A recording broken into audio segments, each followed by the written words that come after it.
Look, Vance trying to online date, trying to take a girl out to a nice, relaxing place, got turned down so bad. Why? Because he picked the wrong place. What did he pick? A bad restaurant? Oh, you'd think so, but no. He just said, hey, let's meet for ice cream.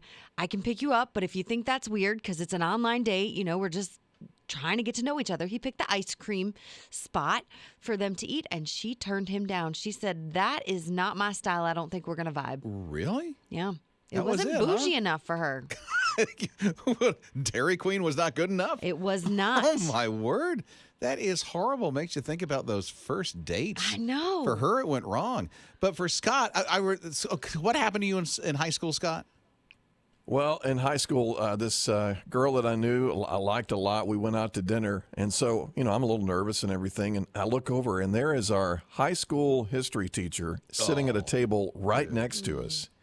And the whole time I'm like, is she going to bring a pop quiz over? And then I'm really worried that, the day she's going to be listening as we have a conversation. She's going to be talking about it in class, in school. So on top of the nervousness that I was having with the girl over dinner, there's this side nervousness of the teacher, kind of hovering and staring at us. Why do I feel like that was the first and last date? It was. It was. You're listening to Rob and Lizz in the morning. His radio. So that first date you had with your spouse, I'm sure that it was memorable, that you remember every detail about it. Was it? Good, bad, the ugly parts of it. Was it? What do you mean, was it? Yeah, I mean, sometimes first dates don't go as planned. It sounds like Liz. I'm Liz. She's Harlan. She's Harlan. Sounds like Harlan has a memorable one. I don't. I'm sorry, Paul. I think we were at a Mexican restaurant. That's it. You took me to chips and salsa, babe, and you know what? Knew I had a winner then. Oh, my. Okay, Mike's here at 800-447-7234. First date with your spouse. I took my wife to a Italian restaurant. It was super nice. It was super great, but I was crazy nervous about the entire thing. So the problem here is I changed what pants I was going to wear at the last second, pick her up, take her to the restaurant, order like a baller, and get the nicest things. Because after all, I want to show that I'm a cultured gentleman. And sure enough, I left my wallet in my other pants. Phenomenal restaurant. She had to pay. Good news is she gave me a lifetime to make up for it. You're listening to Rob and Lizz in the morning. His radio. Tani is a first. He lost his arm while he was at work. It was horrific. It was horrible. But he got a prosthetic and then all of a sudden said, listen, Tani, how would you like to be the first person in the world to have a bionic arm? He said, yeah, I will. So they gave him a bionic arm. It took him months of learning how to use it through a Bluetooth, and now he has a full functioning arm.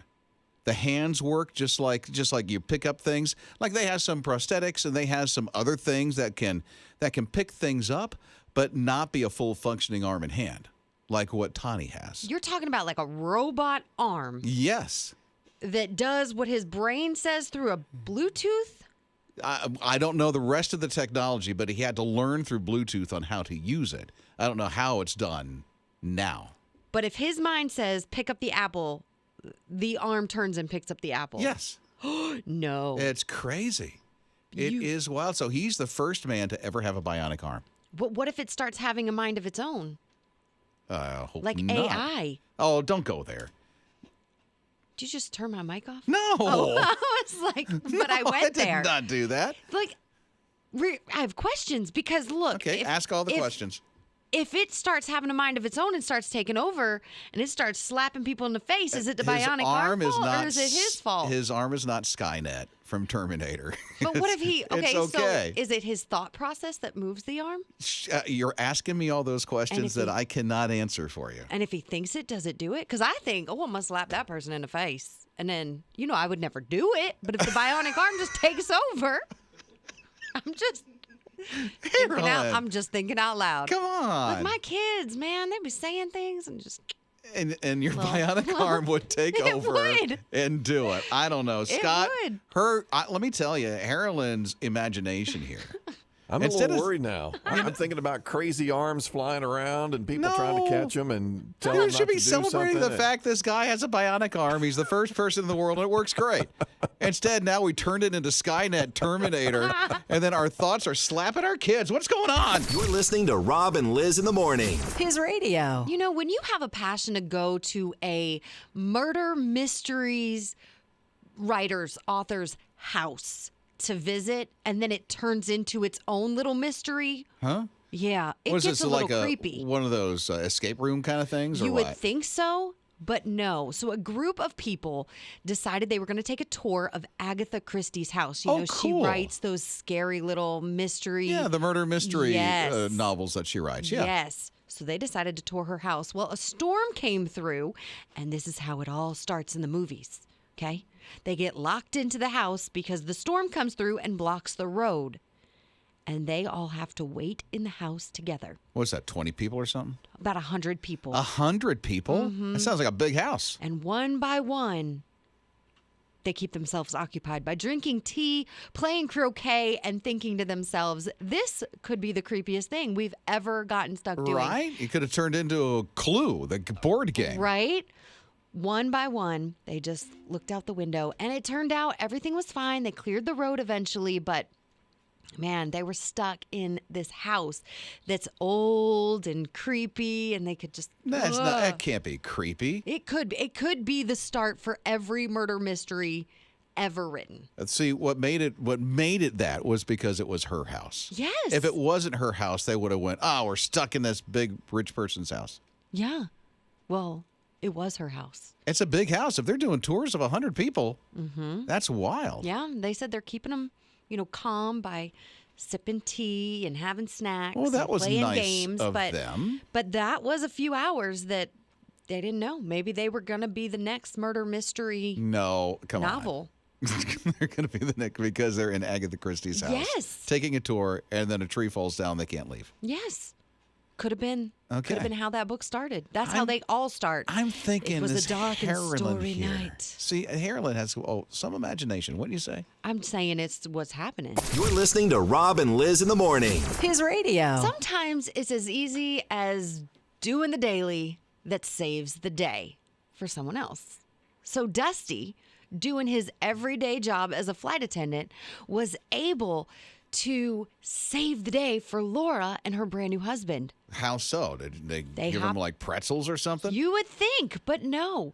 They hopped a plane to go on their honeymoon, and halfway through the flight, Laura realized she forgot her passport. Well, how do you forget your passport when you're already on the plane? Because there's a lot going on in your marriage, and you have a license so you can get on the plane. But to get off the plane onto the cruise that they were going on, they needed a passport. No. Mm-hmm. How'd they fix it? So everything that they could do on their own wasn't going to work, right? So Dusty, the flight attendant, said, if you can get the passport to the airport, I'm going back tonight.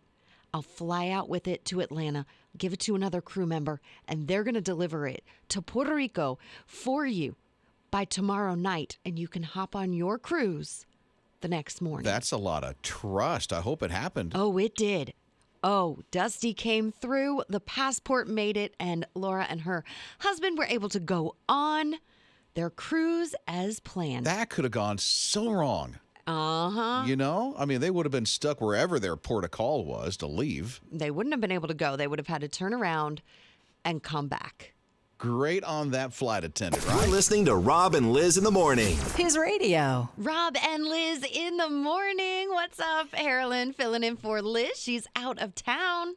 There's a lot of traveling, right? Since she's traveling, she's going off to Nashville, being at a seminar. I wonder if she'll leave anything behind. And you might have left some stuff behind. Maybe as important as a passport. Oh, man. That's the worst when you leave a passport and you're traveling internationally. It's bad leaving a toothpaste, toothbrush. At least that you can buy when you get there. Yeah, not a passport. That's true. Darlene is here at 800-447-7234. What happened to you? So I had to go to Costa Rica for my job to train those people. When I came back to Atlanta, that's my first time ever flying.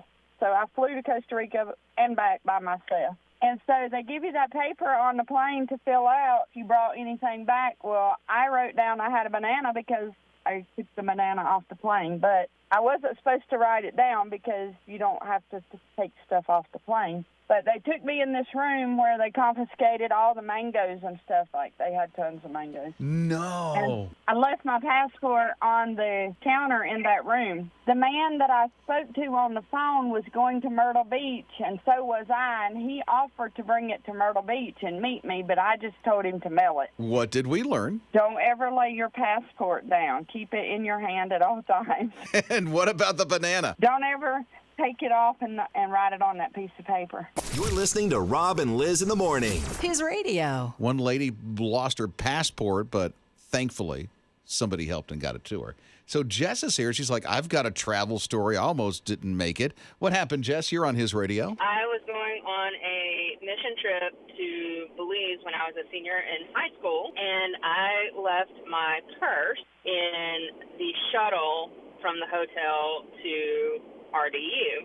I had my passport with me, and I had stashed my cash separately from my wallet because they say if you ever travel out, don't carry all your cash with you. So I had like $100 in my purse and my debit card, but I had my passport and my ID with me in my suitcase. I never thought about it till I got back to the United States. I was like, oh, yeah, my purse. I need my debit card now. So you were in a whole other country without any cash at all? No, I had cash. I had about $200. It was stashed in her Yeah. iPad, so not all of it. So it was diversified. Oh, okay. So you had some money when you got back. Hopefully you found the purse. Yeah, I did. The hotel had taken it and put it in the safe so that when I got back to the U.S., I just went by the hotel, picked it up, never even thought about it. You're listening to Rob and Liz in the morning. His radio. So shopping carts. Yeah. Do you put them away? Does somebody else do it for you? Are you that person that actually will be in the parking lot taking a few of those shopping carts that people left behind that are running into cars on their own, putting dents into them and put them away? I mean, if my kids put them away. Yeah, Harlan doesn't, but her kids do.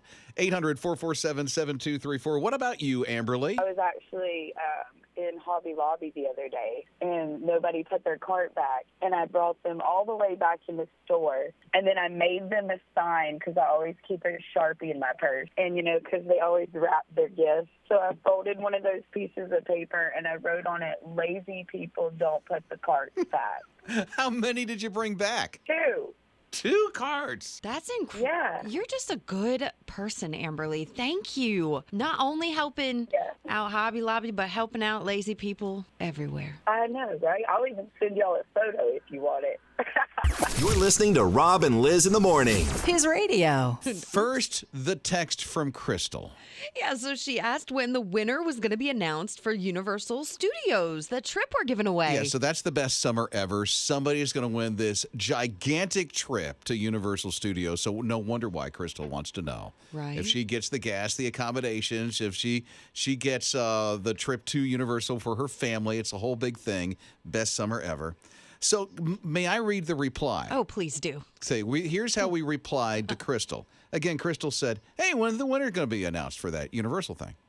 And so here's our reply from his radio. I won't call out who. Yeah, don't do that. Replied. Good morning, Crystal. We will contact the center for the Universal trip by the end of August. It's supposed to say winner, but it said sinner. Sinner. So whoever the sinner is, that's going to win. We are all sinners, fallen short by the glory of, Well, but thank God. you for the juke. But let me tell you, that happens to me all the time. Me too. I talk to text. I'm sorry, because it's faster. But sometimes things just don't come out the way you want to. And the words that it chooses, no. Right? You're sending it No. to your boss, and it says something inappropriate, but really you just said, like, I'll be there in a second. Uh-huh. It doesn't say that. Doesn't say that. Doesn't say that stuff at all. I am just shocked at some of the things that will come out like that. Mm-hmm. But we're going to contact the center by the end of August and let them know that they won the Universal trip.